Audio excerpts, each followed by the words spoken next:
বিবর্তন কত বছর বিবর্তন হচ্ছে, যে বিবর্তন মানে হচ্ছে ওভিলেশন, মানে একটা জীব যখন অন্য জীব থেকে রূপান্তরিত হতে হতে হতে হতে উন্নত জীব হয়। আর একটা জিনিস বলে দিই, যে পৃথিবীতে প্রাণ কীভাবে সৃষ্টি হলো সেটা এখানে দেখো। যখন পৃথিবী প্রথম অবস্থায় ছিল তখন কি ওখানে মুক্ত অক্সিজেন, অর্থাৎ এই যে অক্সিজেনটা ছিল না, এই মুক্ত অক্সিজেন ছিল না, H2O ছিল কি না, তো জলের স্রোতে ছিল অক্সিজেন, কিন্তু আলাদাভাবে অক্সিজেন এরকম ছিল না পৃথিবীর প্রথম শুরুর দিকে। এখানে এটা এর পরেরটা বলছে যে যখন পৃথিবীর প্রথম দিকে শুরু হয় তখন ammonia NH3, methane CH4, hydrogen H2O, জলীয় বাষ্প H2O, এবং বিদ্যুৎ এবং ইউভি রে এবং কসমিক রশ্মি ইত্যাদি এই জিনিসগুলো ছিল, কিন্তু তোমার মুক্ত অক্সিজেন প্রথম দিকে ছিল না। এবার বিবর্তন আস্তে আস্তে এগুলোই ছিল, এবার এগুলো আস্তে আস্তে তোমার নতুন করে আরও অন্যান্য জিনিস সৃষ্টি হয়েছে সেগুলো। এবার ওই যে এই CH4 NH3 তারপর ওয়াটার উষ্ণ, এগুলো এই জলীয় বাষ্প ওয়াটার, এগুলো একসাথে মিশে কিনা সমুদ্রতে হট ডাইলুট স্যুপ অর্থাৎ গরম তরল স্যুপ, হ্যাঁ, ছিল, স্যুপ হয়েছিল। এবার ওগুলোতে ছোট ছোট দানা এরকম এরকম সৃষ্টি করেছিল অভিযোজন হয়ে, হ্যাঁ, আস্তে আস্তে এরকম ছোট ছোট দানা সৃষ্টি করেছিল, যেটার নাম দেওয়া হয়েছিল কসারভেট, যেটার নাম দিয়ে হয়েছিল কসারভেট। কসারভেট এই এই কসারভেটগুলো থেকে পরে তৈরি হয়েছিল কি নিউক্লিক অ্যাসিড, নিউক্লিয়ন এবং প্রোটিন, আবার অ্যামাইনো অ্যাসিড। নিউক্লিক অ্যাসিড আর অ্যামাইনো অ্যাসিডটা বিশেষ করে মনে রাখবা, নিউক্লিক অ্যাসিড আর অ্যামাইনো অ্যাসিডটা মনে রাখবা। আগের চ্যাপ্টারে যখন পড়লাম some basic concept of chemistry, molecular basic of inheritance, ওতে পড়লাম না যে নিউক্লিক অ্যাসিড তোমার নাইট্রোজেন বেস, তারপরে পেন্টোজ সুগার আর ফসফেট দিয়ে তুই কী কী হয়েছিল নিউক্লিওটাইড আর ফসফেট PO3 3 মাইনাস, হ্যাঁ, আর এরকম দিয়ে তৈরি করে কী তৈরি হয়েছিল তোমার নিউক্লিওটাইড, আর অনেকগুলো নিউক্লিওটাইড অর্থাৎ নিউক্লিওটাইডের পরিমাণ দিয়ে কী হয়েছিল নিউক্লিক অ্যাসিড। তো এই দেখো নিউক্লিক অ্যাসিড, এই নিউক্লিক অ্যাসিড থেকে তৈরি হয়েছিল। আর কী তৈরি দেখাচ্ছিলাম, ডিএনএ তৈরি দেখেছিলাম, কিন্তু পৃথিবী যখন প্রথম সৃষ্টি হয় তখন কিন্তু ডিএনএ তৈরি হয়নি, তখন সৃষ্টি হয়েছিল কিন্তু আরএনএ। তখন কী তৈরি হয়েছিল আরএনএ। এই আরএনএ কোষের মাধ্যমে, এই আরএনএর মাধ্যমে প্রথম এককোষী প্রোক্যারিওটিক মানে কি সব থেকে পুরনো, প্রোক্যারিওটিক মানে কি সব থেকে পুরনো জীবের আবির্ভাব হয়েছিল পৃথিবীতে। হ্যাঁ, এরা ছিল কেমো অটোট্রপ, মানে এরা কেমিক্যালের মাধ্যমে নিজেই খাবার তৈরি করতো। এরা খাবার তৈরি করতো ফটোসিনথেসিসের মাধ্যমে না, কেমিক্যালের মধ্যে, কিন্তু নিজের খাবার নিজে তৈরি করতো। এরা হয়েছিল, বুঝতে পারলা। এবার প্রথমত যেটা সৃষ্টি হয়েছিল ব্যাকটেরিয়া। আমি যখন পড়েছিলাম প্রথমে বাইলি ক্লাস ইনফেস পড়েছিলাম, তো সব থেকে পুরনো কী ছিল মনেরা, তারপর কী ছিল প্রোটেস্টা, তারপর কী ছিল ফাঙ্গি, তারপর কী ছিল প্লান্টি, তারপর কী ছিল অ্যানিমেলিয়া, পড়েছিলাম না প্ল্যান্টি অ্যানিমেলিয়া। তো প্রথমে যে মনেরা পড়িয়েছিলাম, মনেরার মধ্যে দুটো পড়িয়েছিলাম, একটা হচ্ছে ব্যাকটেরিয়া আর একটা হচ্ছিল তোমার ইউ ব্যাকটেরিয়ার মধ্যে কী পড়েছিল তোমার, যে ব্লু গ্রিন অ্যালগি যেটা ফটোসিনথেসিস করতে পারতো, বায়োলজিক্যাল ক্লাসিফিকেশনে ফটোসিনথেসিস করতে পারতো। তো এই যে প্রথমে হয়েছিল ব্যাকটেরিয়ার পর কিছু হয়েছিল, তৈরি হয়েছিল ব্লু গ্রিন নীলাভ সবুজ শৈবাল, হ্যাঁ, তৈরি হয়েছিল, যারা কী করতো অক্সিজেন ত্যাগ করতো। কী দ্বারা করতো, সালোক সংশ্লেষ প্রক্রিয়া অক্সিজেন কী করতো, অক্সিজেন ত্যাগ করতো, ওরা কী করতো অক্সিজেন ত্যাগ করতো।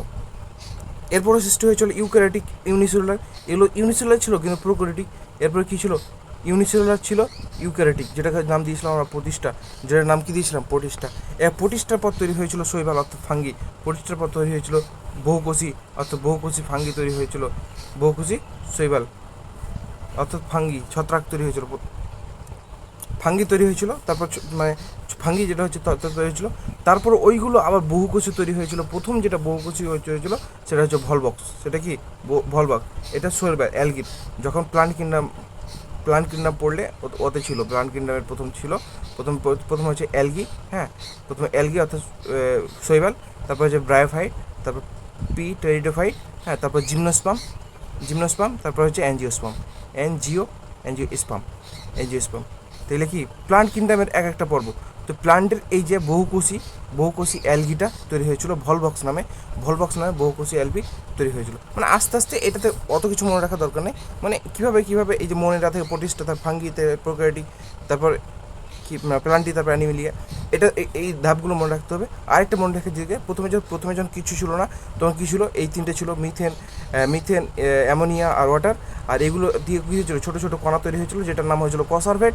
আর গরম তরল সুপে কসারভেট ছিল, কসারভেট থেকে তৈরি হয়েছিল কি নিউক্লিক অ্যাসিড, আর নিউক্লিক অ্যাসিড থেকে তো জানো ডিএনএ আরএনএ সৃষ্টি হয়, ডিএনএ আরএনএ সৃষ্টি হয়েছিল। এরপর থেকে আস্তে আস্তে উন্নত জীব যেমন মাছ তৈরি হয়েছিল, যেমন হয়েছিল এই যে নোটো অমেরুদণ্ডী প্রাণী, তারপর নোটোকর্ড আসলো। নোটোকর্ড মানে হচ্ছে কর্ডাটা সিট দেওয়া হলো, ভার্টিব্রেট হলো, তারপর মেরুদণ্ডী প্রাণী হলো। তারপরে দেখো এই যে মস, ফান, ব্যক্তিবীজি আর গুপ্তবীজি। এটা কি উদ্ভিদের ক্ষেত্রে বললাম না যে অ্যালগি, তারপর ব্রায়োফাইট, ট্র্যাডিফাইট, জিমনোস্পার্ম, অ্যাঞ্জিওস্পার্ম।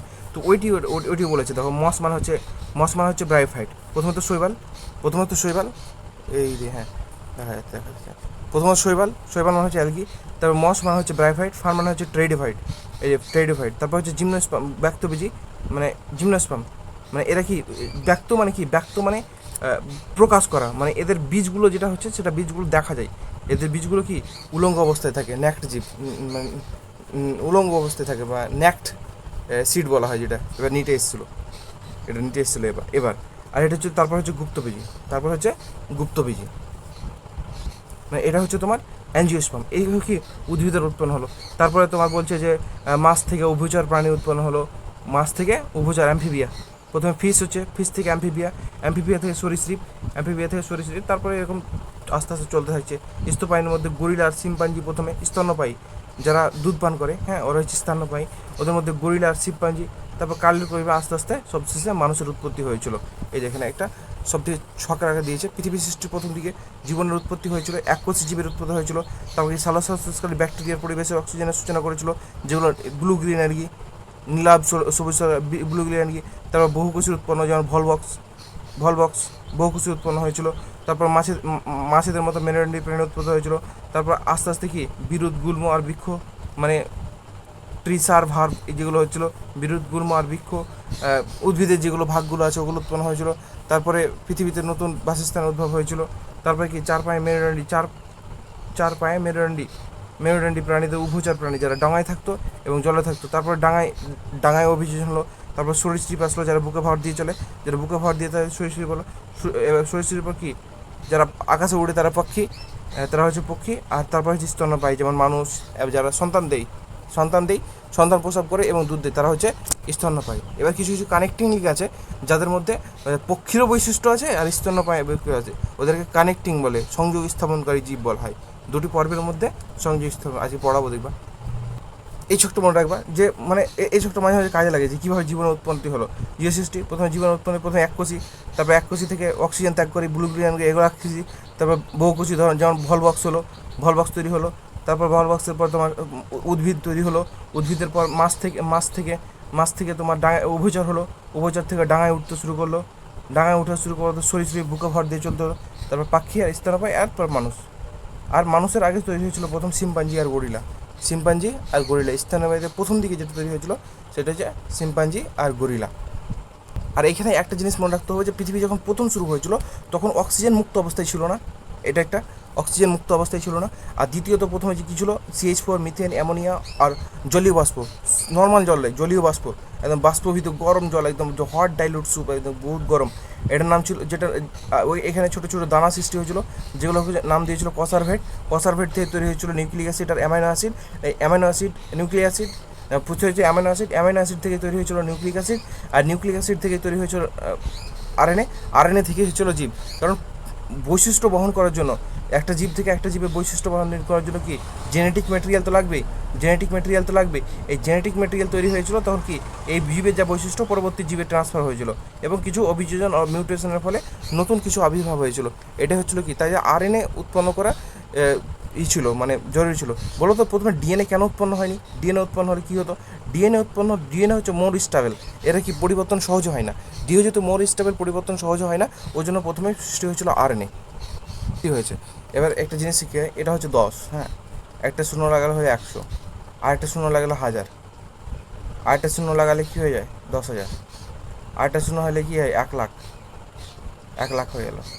আরেকটা শূন্য লাগালে কী হয় 10 লাখ। এই 10 লাখকে বলা হয় 1 মিলিয়ন। 10 লাখকে 1 মিলিয়ন বলা হয়, 1 মিলিয়ন। 10 লাখকে 1 মিলিয়ন। আরেকটা শূন্য লাগালে কী হয়, আরেকটা শূন্য লাগালে কি 1 কোটি, 1 কোটি হয়ে গেল। একটা, দুটো, তিনটে, চারটে, পাঁচটা, ছটা, সাতটা শূন্য আর একটা 1, তাহলে 1 কোটি হয়ে গেল। আর এদিকে একটা শূন্য লাগালাম, তো এদিকে একটা শূন্য লাগিয়ে দিলাম, বুঝা গেলো? 10 লিখি, এদিকে একটা শূন্য লাগিয়ে দিলাম, তো কী হলো 1 কোটি সমান 10 মিলিয়ন। আরেকটা শূন্য লাগিয়ে দেয় 100 মিলিয়ন, এখানে কত হলো 10 কোটি হলো, আরেকটা শূন্য লাগিয়ে দিলে 1000 মিলিয়ন, 1000 মিলিয়ন হয়ে গেলো। আর দেখি 100 কোটি হয়ে গেল, 1000 মিলিয়ন হলো, 1000 মিলিয়ন হয়ে গেলো, তো 10,000 কোটি হয়ে গেলো, 10,000 কোটি। 1 মিলিয়ন সমান কত ছিল? 10 লাখ। আরেকটা শূন্য দিলাম, তখন কি হলো? 1 কোটি হয়ে গেলো। বুঝতে পারছো? 1 কোটি হয়ে গেল। 1 কোটি সমান কত? 1 কোটি সমান কি? 10 মিলিয়ন। 1 কোটির পর আরেকটা শূন্য লাগালাম, তো কী হলো? 10 কোটি। 100 মিলিয়ন, আরেকটা শূন্য লাগালাম, তাহলে কি 100 কোটি আর 1000 মিলিয়ন। দেখো দেখো একবার এটা দেখুন যে 1 মিলিয়ন সমান হচ্ছে, 1 মিলিয়ন সমান হচ্ছে তোমার 10 লাখ, 10 লাখ, লাখ, 10 লাখ। 1 মিলিয়ন সমান হচ্ছে 10 লাখ। এবার এখানে যদি 10 করি, তো এদিকে কত? একটা শূন্য যোগ করলাম, এদিকে একটা শূন্য যোগ করলাম, তাহলে 100 লাখ সমান কি 1 কোটি হয়ে গেলো, এদিকে 10 মিলিয়ন হয়ে গেলো। তো এবার এদিকে দুটো শূন্য যদি লাগাই, তো এদিকেও দুটো শূন্য লাগাতে হবে। ধ্যাত্তেরি কী বলছে, এদিকে 10 মিলিয়ন হলো, তখন এটা 1 কোটি হয়ে গেলো, 1 কোটি, এটা লাখ। হ্যাঁ,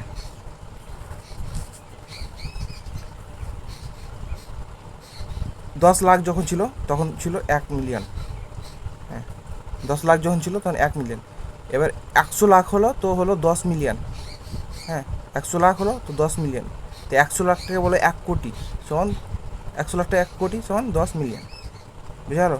এবার এদিকে হচ্ছে দুটো শূন্য যদি লাগাই, হ্যাঁ, দুটো শূন্য লাগাই, তো 100 কোটি হলো। আর এদিকে তখন দুটো শূন্য লাগালে কত? একটা আছে আর দুটো লাগালাম, তিনটা, তো 1000 মিলিয়ন হলো। তো 1000 মিলিয়নটাকে বলা হয় 1 বিলিয়ন। 1 বিলিয়ন, 1 বিলিয়ন বলা হয়। আর এটা কি? হাজার, 1000 কোটি, 1000 কোটি সমান বলে 100, 100, 100 কোটি সমান 1 বিলিয়ন। বুঝা গেলো? মানে বিলিয়ন কাকে বলে অ্যাকচুয়ালি বললাম, মানে 100 কোটি সমান 1 বিলিয়ন, 100 কোটি সমান 1 বিলিয়ন। তো ইউনিভার্স, এই পৃথিবী সৃষ্টি হয়েছে 2000 বিলিয়ন, 2000 বিলিয়ন আগে, 2000, 20,000, 20 বিলিয়ন ইয়ার আগেও। কী রে ভাই সাহেব, ধ্যাত তেরি মাথা কাজ করে না। 20 বিলিয়ন ইয়ার আগো, 20 বিলিয়ন, দেখে দেখে ভুল পড়ছে, 20 বিলিয়ন ইয়ার আগো।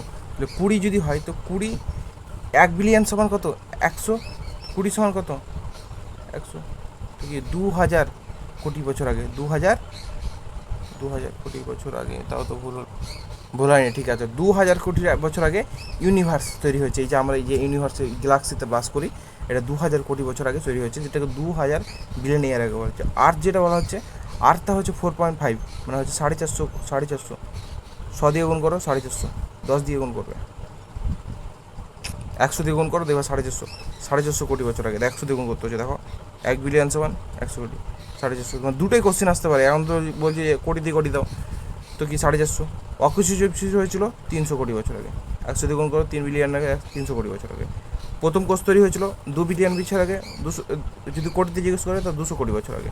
অভয়ারণ্যটি 500 মিলিয়ন বছর আগে, 500 মিলিয়ন বছর আগে, মানে হচ্ছে 1/2 কোটি বছর আগে, 1/2 কোটি বছর আগে, 1/2 কোটি বছর আগে,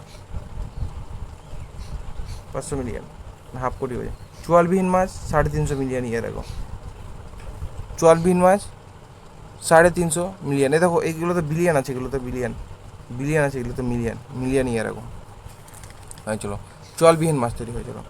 তারপর বিজ্ঞানী এবং তাদের কিছু আবিষ্কার এখানে পড়তে হবে, যে বিজ্ঞানী এই যে হ্যালডেন আর ওপারেন, আধুনিক বিবর্তন, আধুনিক যে বিবর্তন আমরা পড়ি, যে কীভাবে তৈরি হলো এককোষী জীব থেকে, প্রথমে হট ডাইলুপসিড থেকে কসারভেট, কসারভেট থেকে নিউক্লিক অ্যাসিড, আরএনএ, এককোষী বহুকোষী, এভাবে তৈরি হয়েছে আস্তে আস্তে, অ্যাঞ্জিওস্পার্ম, জিমনোস্পার্ম, এই তৈরি হচ্ছে।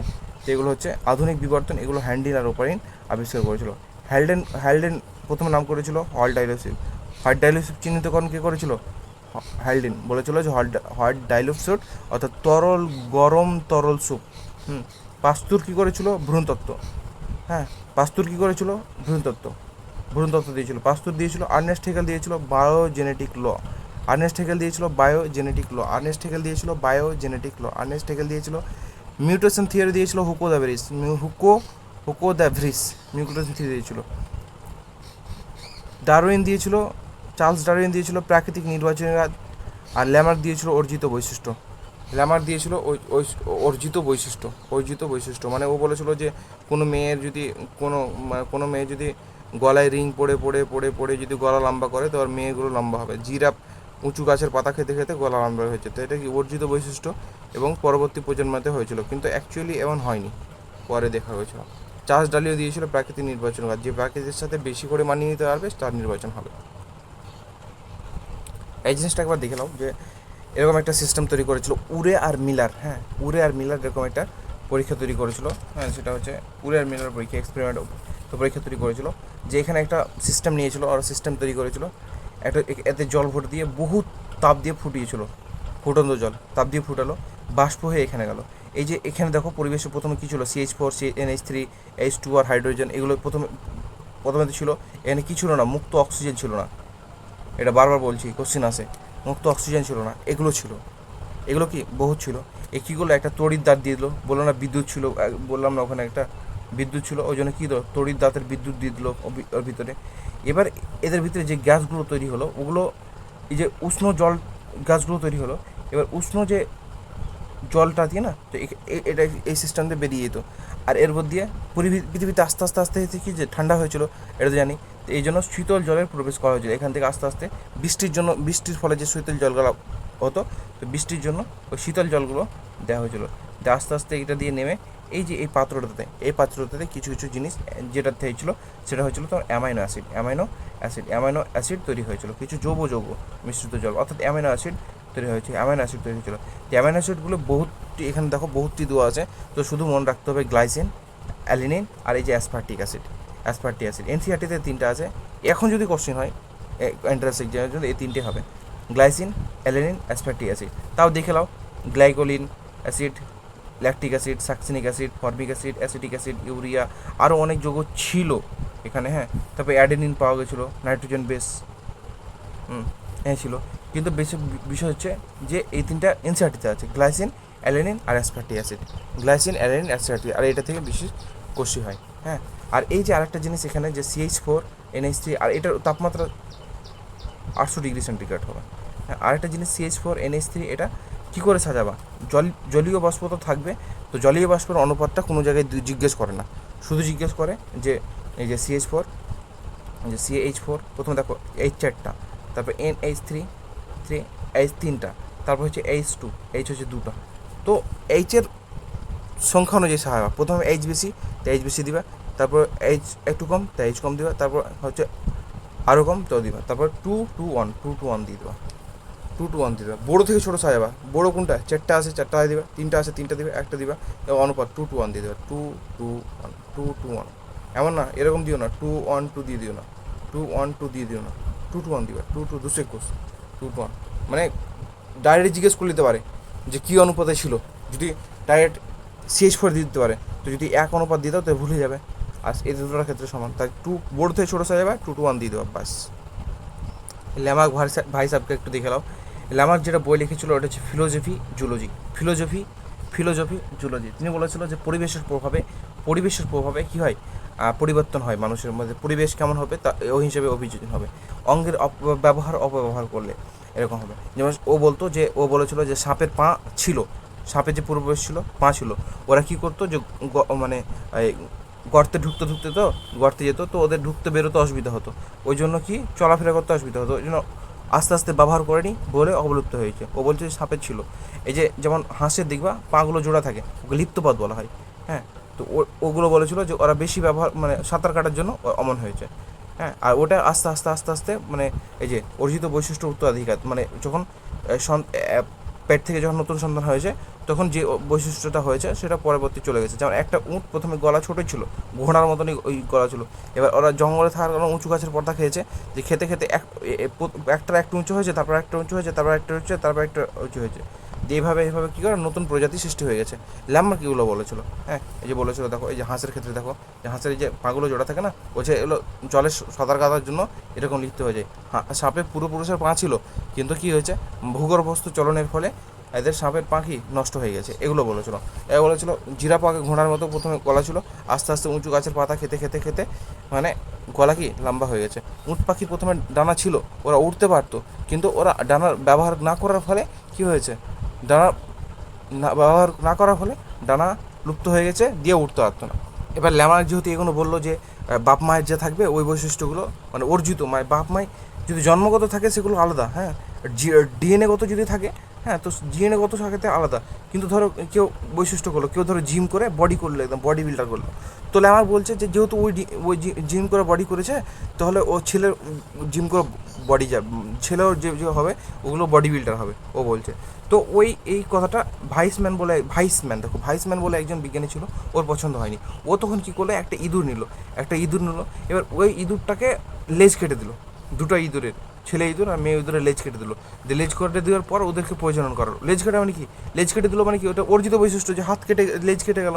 তো লেজ কাটা ইঁদুরটাকে 35 জন ধরে, 35 বার, হ্যাঁ মানে প্রথমে এর ছেলে হলো, তো এর ছেলে হলো, ওর ছেলের সাথে ওর ছেলে, ওর ছেলের সাথে ওর ছেলে, এবার 35 বার একটা ইঁদুর থেকে 35 প্রজন্ম, দাদুর থেকে বাপ থেকে ছেলে, ছেলে থেকে ওর ছেলে, ওর থেকে ওর ছেলে, ওর থেকে ওর ছেলে, 35, এরকম 35 জনু। হ্যাঁ, এই 35 জনু ধরেও লেজ কাটা একটাও, এতগুলো লেজ কেটেছে কিন্তু একটাও কী হলো না, লেজ কাটা ইঁদুর জন্মাতে পারলো না। হ্যাঁ, এবার হচ্ছে ড্রসোফিলা মাছি। হ্যাঁ, এদেরকে একটা মাছির চোখ অন্ধকার করে দিয়েছিল, একটা মাছি, ড্রসোফিলা নামে একটা মাছি ছিল, ওদের কি চোখটা কানা করে দিয়েছিল, আর কানা করেছিল একবার, আর একবার তোমার অন্ধকারে রেখেছিল, মানে যারা ধরো মানে যারা অন্ধকারে আছে মাছি, তো ওই অন্ধকারেই আজীবন রেখে দিয়েছিল, দিয়ে 60 জন ধরে অন্ধকার রাখার পরও একটাও অন্ধ মাছি জন্মাতে পারেনি, একটাও অন্য জন্মচ্ছিতে, আর একটা চোখ চোখ নষ্ট করে দিয়েছিল এক্সপেরিমেন্ট করে, দিয়ে তাও মানে হয়নি, মানে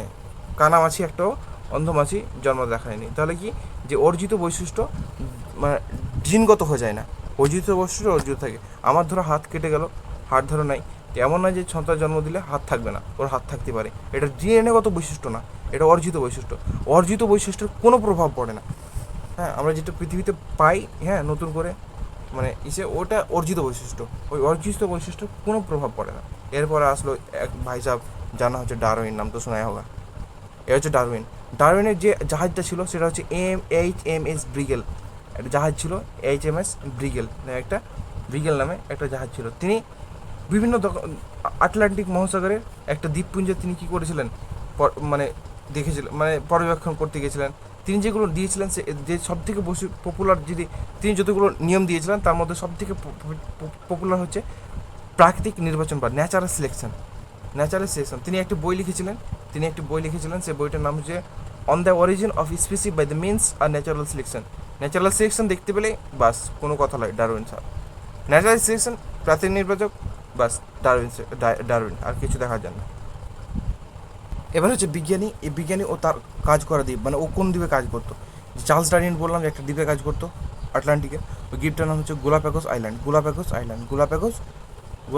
আইল্যান্ড। আর হচ্ছে আলফ্রেড ওলেসি, একজন একটা মানে একটা কোন পাখি নিয়ে রিসার্চ করেছিল, ও মালে দ্বীপপুঞ্জ করেছিল, মনে রাখবা, তাহলে থাকলে মনে রাখবে অ্যাকচুয়ালি।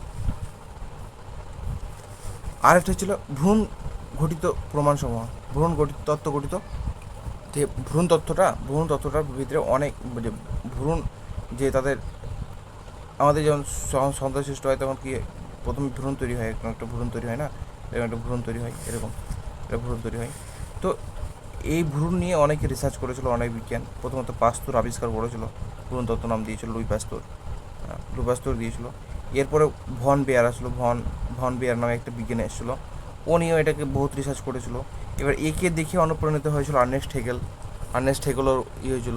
তা আর্নেস্ট হেগেল বলেছিল যে অন্টোজেনি রিক্যাপিচুলেট ফাইলোজেনি, মানে প্রত্যেকটা জীবের যে ভ্রূণ তৈরি হয়, ভ্রূণটা মানে ভ্রূণ দেখে বোঝা যায় যে এরা পূর্বপুরুষ থেকে মানে রিপিট হয়েছে, মানে পূর্বপুরুষ থেকে এসছে, মানে এদের যে মানে পূর্বপুরুষটা প্রমাণ দিয়ে দেয়, ভ্রূণটা পূর্বপুরুষের প্রমাণ দিয়ে, অন্টোজেনি রিক্যাপিচুলেট ফাইলোজেনি। হ্যাঁ, যে এখানে একটা বলেছে যে দেখো, ব্যক্তিজনই জীবজনীকে পুনরাবৃত্ত করে, মানে এ যে ভ্রূণ থেকে এসছে, এদের যে একই রকম প্রাণী থেকে এসছে, এটা কিন্তু এখানে বলছে।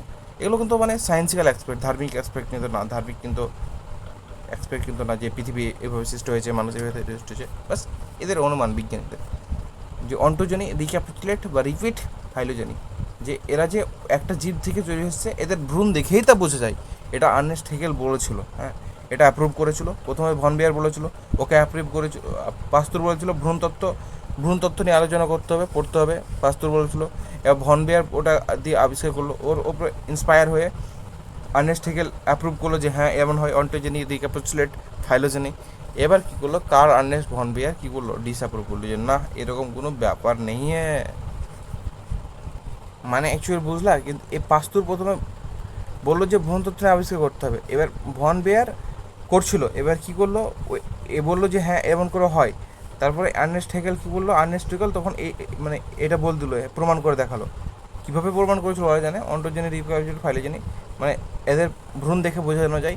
এবার এ ভন বেয়ার, কার্ল স্টার্ন ভন বেয়ার, এ বান্দা কী করলো, ওকে আরও প্রমাণ করে, মানে প্রমাণ করতে করতে ওর মনে হলো, যদিও কাজ করছিল একই সময়ে, হ্যাঁ, কিন্তু এর মনে হলো যে না এরকম কোনো ব্যাপার নেই। এরা কিন্তু কাজ একে দেখে কিন্তু ইন্সপায়ার হয়ে কাজ করতে শুরু করেছিল, বাট এ যেটা বললো এ তখন নাকচ করে দিল।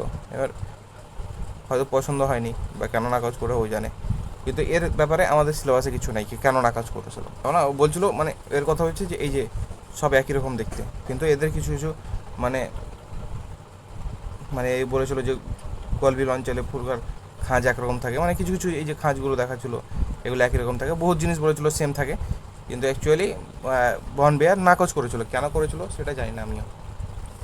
এবার হচ্ছে তুলনামূলক শরীর স্থান বা হ্যাঁ তুলনামূলক শরীর স্থান, একটা হচ্ছে হার্ড মনে রাখবা আর একটা হচ্ছে ফাংশন। ফাংশন একটা হার্ড মনে রাখবা, একটা হচ্ছে ফাংশন।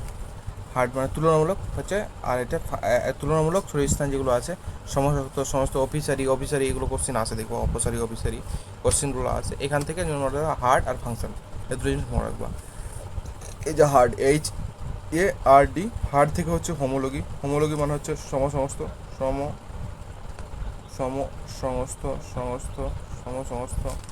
হোমোলজি মানে হচ্ছে সমস্ত, হোমোলজি হচ্ছে সমস্ত। একটু ছোটো করে এই ভাই সাহেব, ছোটো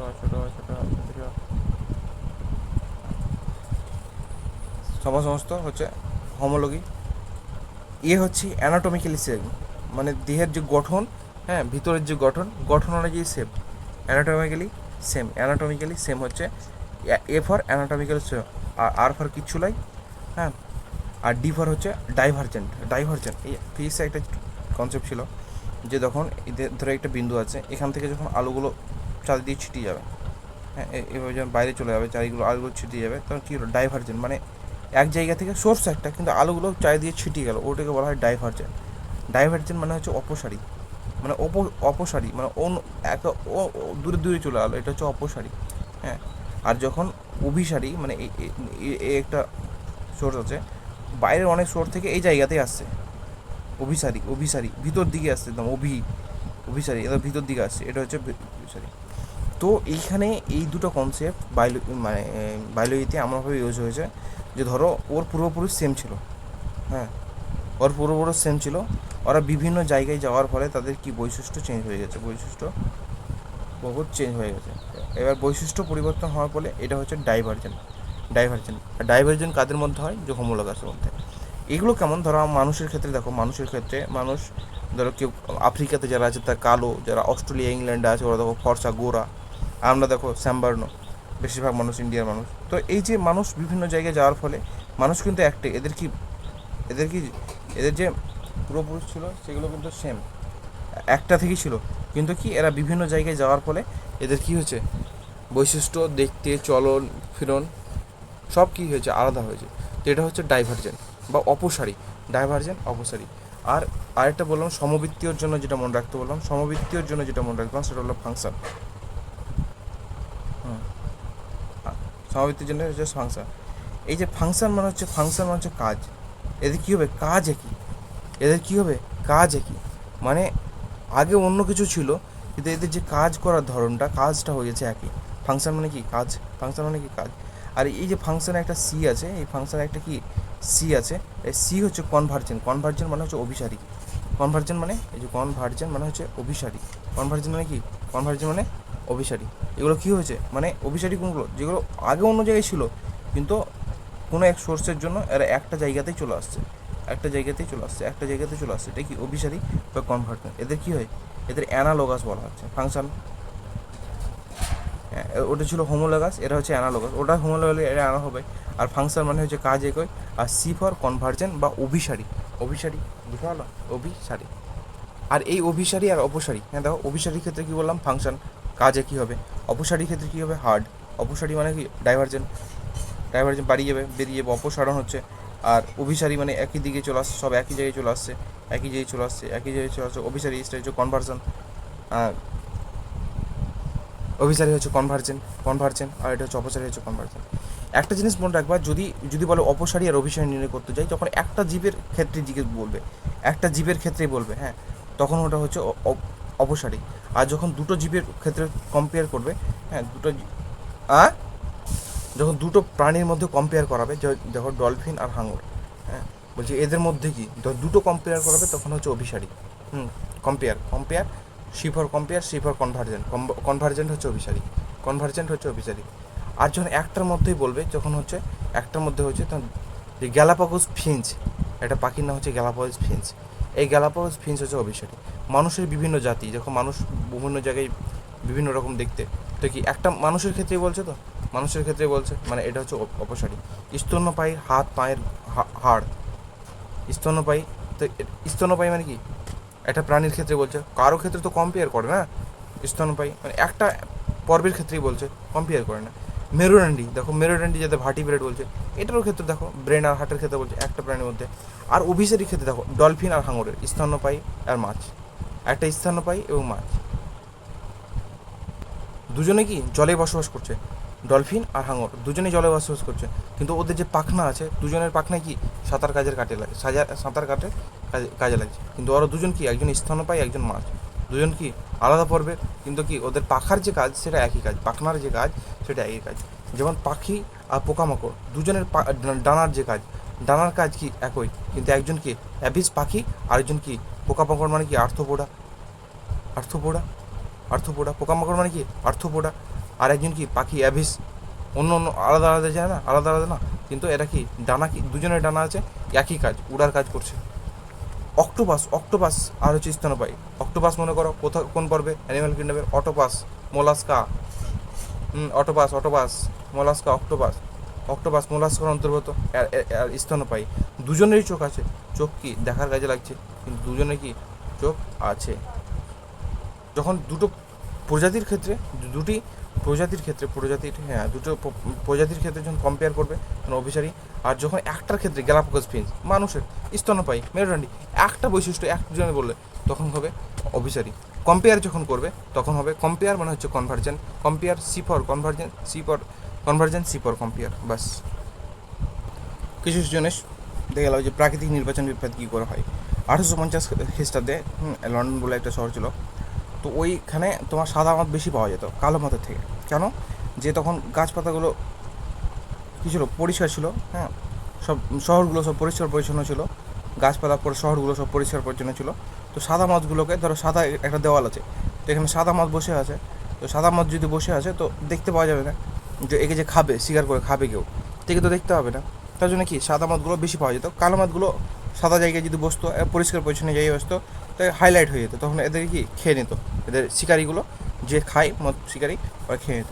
এবার 1920 খ্রিস্টাব্দে যখন ইন্ডাস্ট্রিয়াল রেভলিউশন হলো, মানে শিল্প বিপ্লব ঘটলো, মানে শিল্পের তৈরি হলো, কলকারখানা তৈরি হলো, তখন কী হলো, এই যে সাদা বিল্ডিংগুলো, বাড়ি ঘর যেগুলো ছিল, ওগুলো কী হলো, সব কলকারখানার ধোঁয়াতে কী হলো, কালো হয়ে গেল।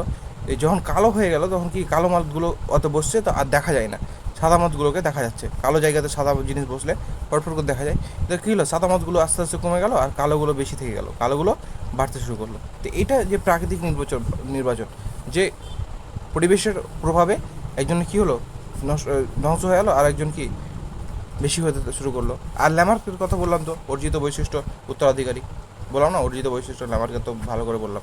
চার্লস ডারউইন ছিল ব্রাঞ্চিং ডিসেজ। আর প্রাকৃতিক নির্বাচন বললাম, প্রাকৃতিক নির্বাচন অর্থাৎ ন্যাচুরাল সিলেকশন যেখানে আসবে, সেখানে চার্লস ডারউইন বান্দা একদম।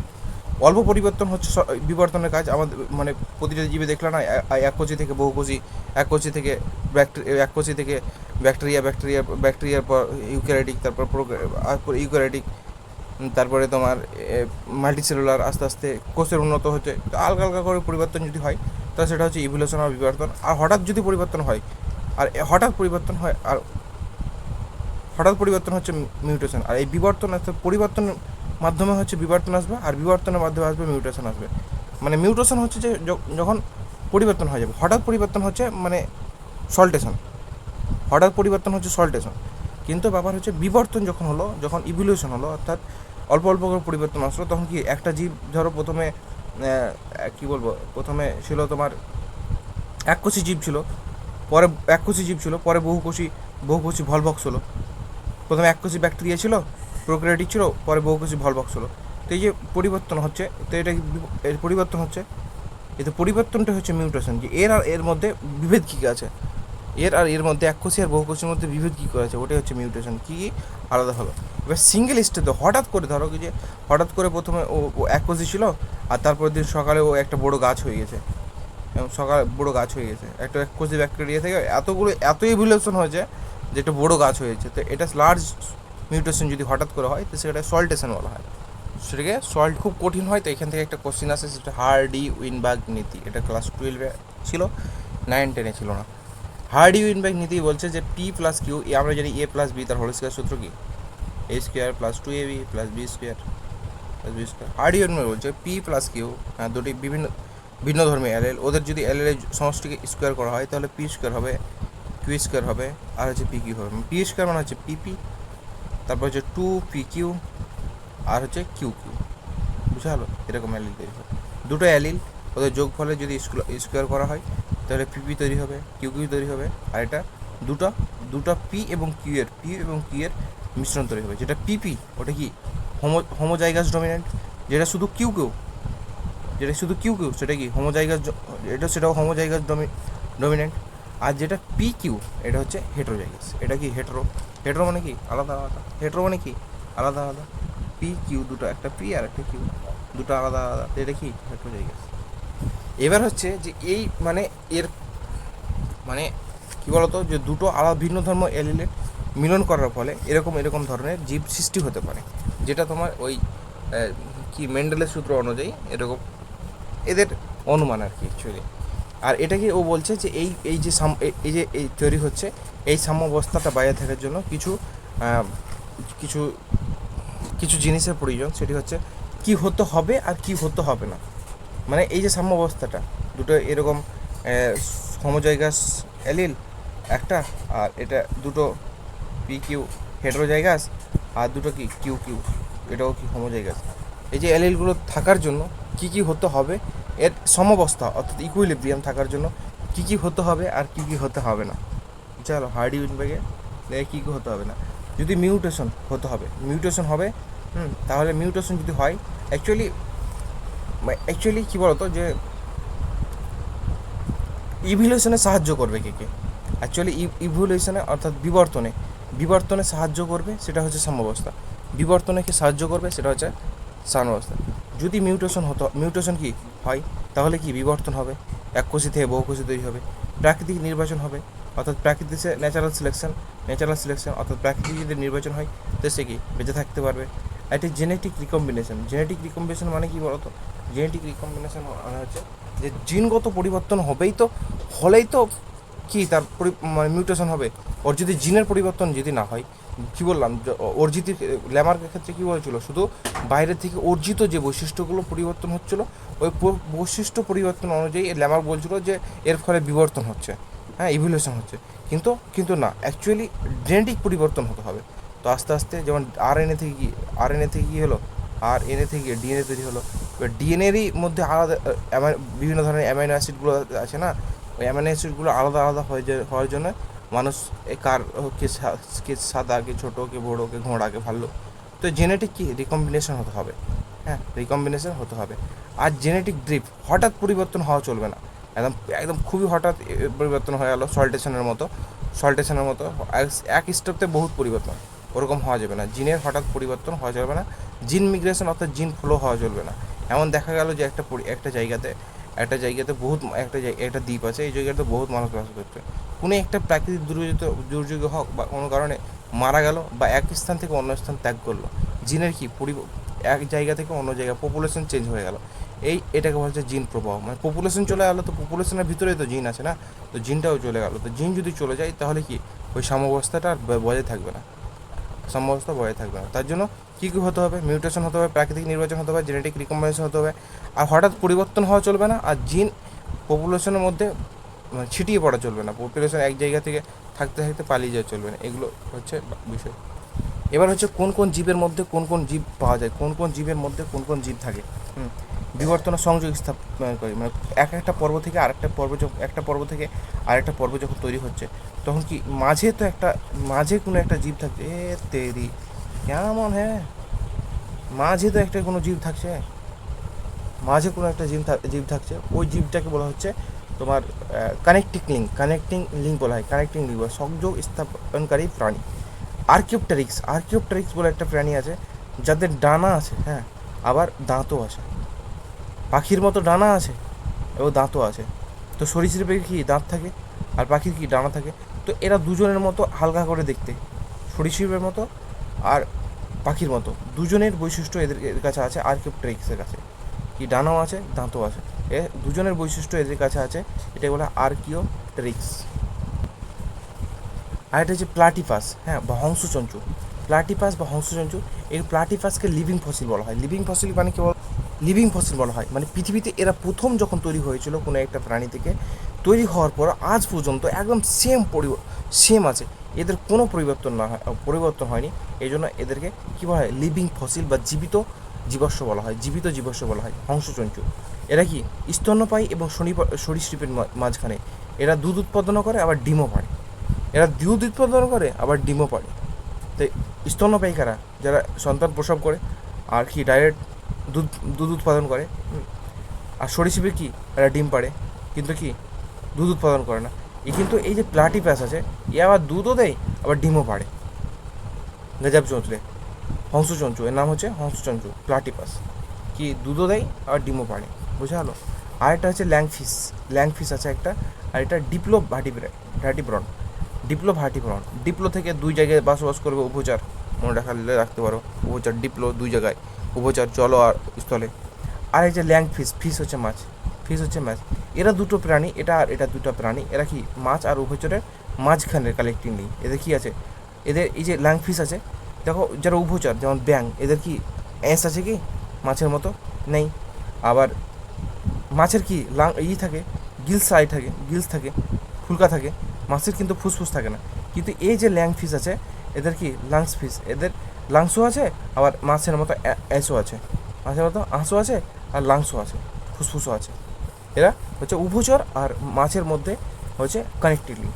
আরেকটা হচ্ছে পেরিপেটাস হচ্ছে অঙ্গুরিমাল আর সন্ধিপদ, আর্থ্রোপোডা যে সন্ধিপদ বলা হয়, যে পায়ে কাঁচা পাঁচা থাকে না, সন্ধিপদ বলা হয়। তো আর্থ্রোপোডা আর অ্যানিলিডাদের অঙ্গুরিমাল বলা হয়, কেঁচো অঙ্গুরিমাল প্রাণী, কিছু দাগ থাকে না এরকম, সেগমেন্ট থাকে না এরকম। তো এটা হচ্ছে প্যারিপিটাস। এই প্যারিপিটাস হচ্ছে আর্থ্রোপোডা আর অ্যানিলিডার মাঝের কানেক্টিভ লিঙ্ক, বুঝা গেল। আরেকটা হচ্ছে নিওপ্লিনা, এটা হচ্ছে অ্যানালিডস আর মোলাস্কা, এটা অ্যানালিড আর আর্থ্রোপোডা, আর এটা অ্যানালিডস আর মোলাস্কার মধ্যে, হ্যাঁ এটা অ্যানালিডস আর মোলাস্কার মধ্যে নিওপ্লিনা হচ্ছে কানেক্টিভ লিঙ্ক। আরেকটা কানেক্টিং আছে যেটা হচ্ছে সেমোরিয়া, এবার মনে রাখার অত দরকার নেই, উভচর আর সরীসৃপের মধ্যে, তাও যদি চলে আসে সেমোরিয়া হচ্ছে উভচর আর সরীসৃপের মধ্যে হচ্ছে কানেক্টিং লিঙ্ক, সেমোরিয়া উভচর আর সরীসৃপের মধ্যে কানেক্টিং। তাহলে আর্কিপটেরিক্স ভেরি ইম্পর্টেন্ট, ভেরি কার মধ্যে, পাখি আর সরীসৃপের মধ্যে। বলে পাখি আর সরীসৃপের মধ্যে কানেক্টিং কি, আর্কিপটেরিক্স। প্লাটিপাস এটাও ইম্পর্টেন্ট, এটাও স্তন্যপায়ী আর সরীসৃপের মধ্যে, স্তন্যপায়ী এখানে সরীসৃপটা সেম আছে, স্তন্যপায়ী প্লাটিপাস মধ্যে। এ দুটো অত ইম্পর্টেন্ট লাইন। ল্যাংফিশ এটা পেরিপেটাস ইম্পর্টেন্ট, অ্যানলিডা আর মোলাস্কের মধ্যে, অঙ্গুরিবাল আর সন্ধিপদের মধ্যে হচ্ছে পেরিপেটাস একদম। এবার হচ্ছে যুগ, কোন যুগে কার আবির্ভাব হয়েছে। 4টা যুগ আছে, একটা হচ্ছে প্রোটেরোজয়িক, একটা হচ্ছে প্রোটেরোজয়িক যুগ, একটা হচ্ছে প্যালিওজয়িক যুগ, একটা হচ্ছে তোমার মেসোজয়িক যুগ, আর একটা হচ্ছে তোমার সিনোজয়িক যুগ। 4টা যুগ, একটা হচ্ছে প্রোটেরোজয়িক, একটা হচ্ছে প্যালিওজয়িক, একটা মেসোজয়িক, আর হচ্ছে সিনোজয়িক। প্রোটেরোজয়িক মানে হচ্ছে প্রথম প্রোক্যারিওটিক জীব যখন সৃষ্টি হয়েছিল, হ্যাঁ প্রোক্যারিওটিক জীব যখন প্রথম সৃষ্টি হয়েছিল, সেটাকে বলা হচ্ছে প্রোক্যারিওটিক জীব যখন প্রথম সৃষ্টি হয়েছিল, তখন হচ্ছে প্রোটিওজিক বা এককোষী জীবের হচ্ছে ওটা প্রোটেরোজয়িক। প্যালিওজয়িকের ক্ষেত্রে মনে রাখবা মাছের যুগ যদি জিজ্ঞেস করে, উভচরের যুগ যদি জিজ্ঞেস করে, মাছের যুগ যদি জিজ্ঞেস করে, আর্থ্রোপোডার যুগ জিজ্ঞেস করে, অমেরুদণ্ডী প্রাণীর যুগ যদি জিজ্ঞেস করে, এইগুলোর যুগ যদি জিজ্ঞেস করে, তাহলে প্যালিওজয়িক বা এর মাছের স্বর্ণযুগ কোনটাকে বলা হয়? মাছের স্বর্ণযুগ মানে এই সময় মাছ প্রচুর উৎপাদন হয়েছিল, মানে প্রচুর মাছের জাতিগুলো তৈরি হয়েছিল মাছের, যদি জিজ্ঞেস করে তো প্যালিওজয়িক। প্যালিওজয়িক প্রথম মাছের যুগ, প্যালিওজয়িক মাছের মাছের প্যালিওজয়িক মাছের মাছের ক্ষেত্রে প্যালিওজয়িক। যদি বলে সরীসৃপের ক্ষেত্রে, ডাইনোসরের ক্ষেত্রে আর জিমনোস্পার্মের ক্ষেত্রে, হ্যাঁ এখানে কিন্তু একটা মনে রাখবে যে ফ্রগ ও স্যালামেন্ডারের আধুনিক যুগ বলা হয়। ফ্রগ এবং স্যালামেন্ডার, হ্যাঁ স্যালামেন্ডার একটা ফিশ আর একটা ফ্রগ তো জানো ব্যাং, এদের যদি আধুনিক যুগ বলা হয় তো প্যালিওজয়িক। আর উদ্ভিদের ক্ষেত্রে ট্রাইডোফাইটের বাংলা হ্যাঁ ফার্ন ফান এগুলো যুগ হচ্ছে প্যালিওজয়িক। আর মেসোজয়িকের মধ্যে জীব, ন্যাকেড জীব, NACKED, ন্যাক জীব হচ্ছে ন্যাংটা জীব, যেগুলো থাকছে বীজ ওদাম থাকে, দেখা যায় বীজ যেগুলো, হ্যাঁ সেগুলো হচ্ছে জিমনোস্পার্মের যুগ মেসোজয়িক, সরীসৃপের যুগ মেসোজয়িক, ডাইনোসরের যুগ ডাইনোসর কি সরীসৃপ ছিল, এদের কি যুগ ছিল মেসোজয়িক। সিনোজয়িক হচ্ছে স্তন্যপায়ী প্রাণী, পাখি, অ্যাঞ্জিওস্পার্ম পাখি, স্তন্যপায়ী, এগুলো স্তন্যপায়ী অ্যাঞ্জিওস্পার্ম পাখি, এগুলো যে যুগ কাদের যুগ বলা হয় তাহলে সিনোজয়িক। এগুলো কাদের যুগ যদি বলা হয় তাহলে সিনোজয়িক। যুগটা যদি গলমারাই তা আমরা পড়ি পোলেন মাদার সেল, অ্যাঞ্জিওস্পার্মে যেটা চ্যাপ্টার পড়েছে ওটা চ্যাপ্টার ছিল না, পোলেন মাদার সেল, হ্যাঁ। তো P Palaeozoic, M for Mesozoic, C for Cenozoic, এ মনে রাখবা। পোলেন মাদার সেল এরা যখন মনে রাখবা তখন পোলেন মাদার সেল এরা এরা এরা যুগের ইংলিশ হচ্ছে এরা হচ্ছে যুগ, হ্যাঁ। তো হিন্দিতে ওরা বলে ওরা, এরা হচ্ছে ইংরেজি শব্দ এরা ইয়েরে। তো পোলেন মাদার সেল পি হচ্ছে পলিজয়িক, এ হচ্ছে মেসোজয়িক, সি হচ্ছে সিনোজয়িক।